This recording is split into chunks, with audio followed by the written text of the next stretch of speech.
Il existe 4 signes qui peuvent prédire l'infidélité de ton ou de ta partenaire.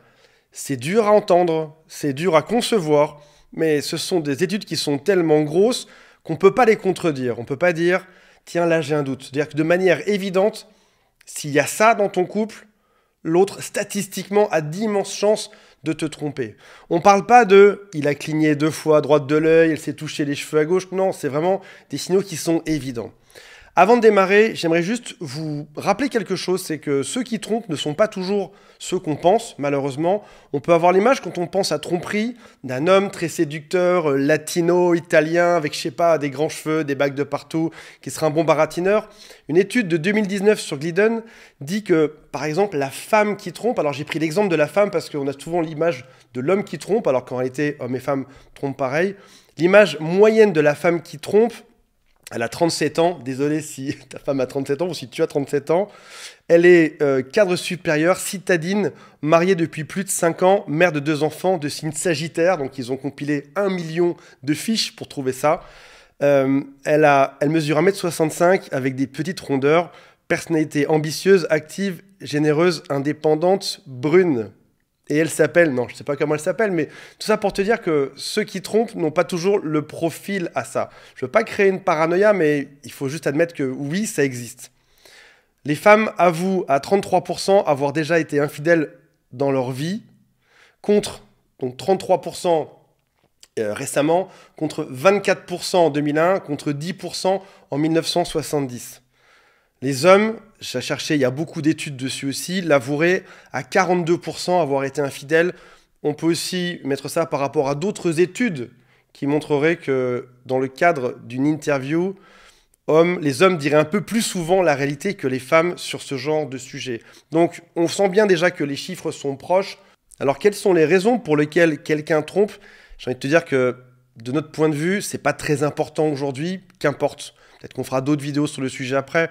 La seule chose que tu remarques, c'est qu'à la fin, t'es trompé. Est-ce que ça vient d'un besoin de plaire de la part de l'autre, de réveiller sa libido, l'envie de se venger parce que tu as fait quelque chose qu'il n'a pas aimé dernièrement, une nouvelle expérience de vie, tester, voir ce que ça fait? Tous ses copains le font, il va le faire aussi. Toutes ses copines le font. Lorsqu'elles rigolent ensemble, elles se disent pourquoi pas moi au final. Et vous allez voir que ces 4 signaux font froid dans le dos parce que vous allez en reconnaître certains d'entre eux et vous dire si j'avais su ça avant, je ne me serais peut-être pas mis avec cette personne-là. Avant de démarrer, si vous le souhaitez, abonnez-vous à cette chaîne. C'est comme ça que ça fonctionne. Quand vous cliquez sur le like, ça fait une animation qui est rigolote.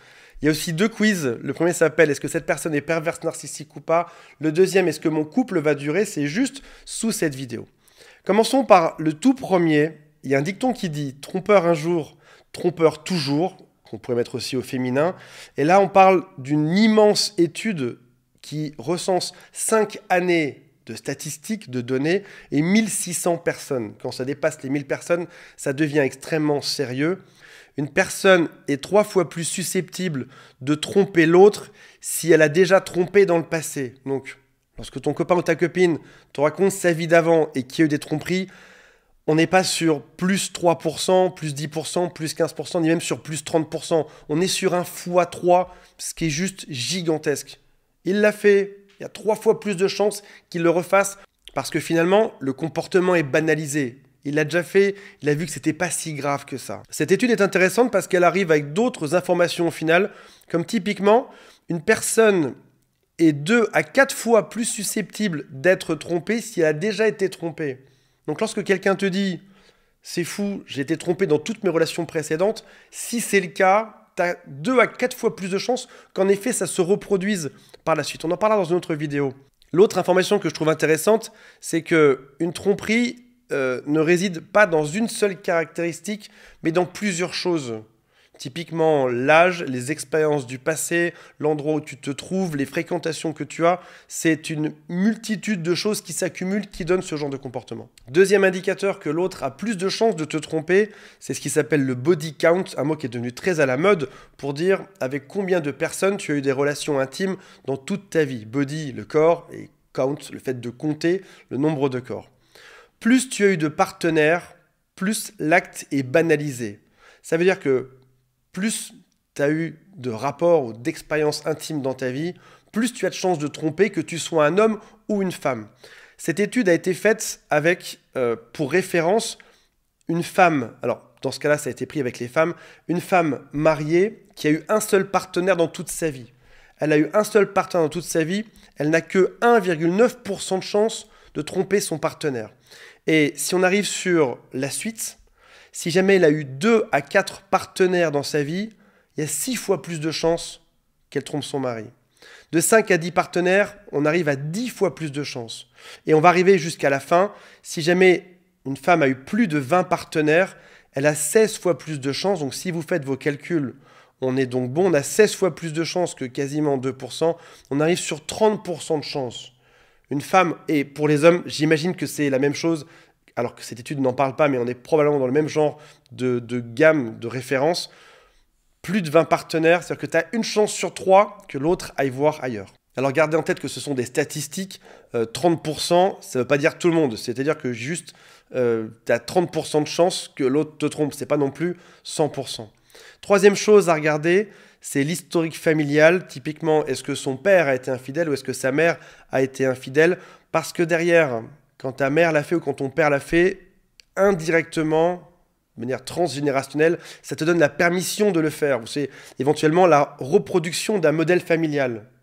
Maman l'a fait, donc je vais faire comme elle, pour me placer du côté du bourreau qui tromperait l'autre, et puis éventuellement je vais me placer du côté de l'autre parent après ça, pour voir ce que ça fait que d'être victime de ça. On peut même alterner les rôles au final. Et alors, cette étude a été menée auprès de 2000 personnes, pour savoir s'il y a ce qu'ils appellent un gène de la tricherie. En gros, c'est un gène au sens large. Est-ce qu'il y a une psychologie de la tricherie qui est transmise aux enfants? Et il s'avère que 73% des femmes qui trompent leur partenaire avaient des mères qui faisaient exactement la même chose. Et identique du côté des hommes. Donc 54%, c'est-à-dire que là, il y a une immense corrélation entre le fait que les parents l'aient fait, le fait que les enfants l'aient fait. Un quatrième facteur qui est repris dans beaucoup d'études. J'en ai pris une qui est extrêmement lourde et longue à décortiquer. Je vous invite à le faire si vous avez le courage. Il n'y a pas de chiffres dedans parce que ce serait difficile de noter une beauté de 0 à 10. Mais il s'avère que si l'un des deux est beaucoup plus beau que l'autre, il y a plus de chances que l'autre finisse par te tromper. Pas qu'il te quitte, mais qu'il finisse par aller voir ailleurs. Ou alors s'il a un niveau social qui est très différent du tien. Dans ce cas-là, il y a aussi plus de chances. Toute chose qui fait qu'on ne se ressemble pas beaucoup, des gros points de différence, créerait ces déséquilibres et c'est ce qui fait que l'autre sera un peu plus tenté d'aller voir ailleurs. Voilà mes amis, dites-moi si ça vous rappelle des choses que vous avez vécues dans votre couple ou dans vos relations précédentes. J'ai vraiment hâte de lire vos commentaires. Salut à tous, bye.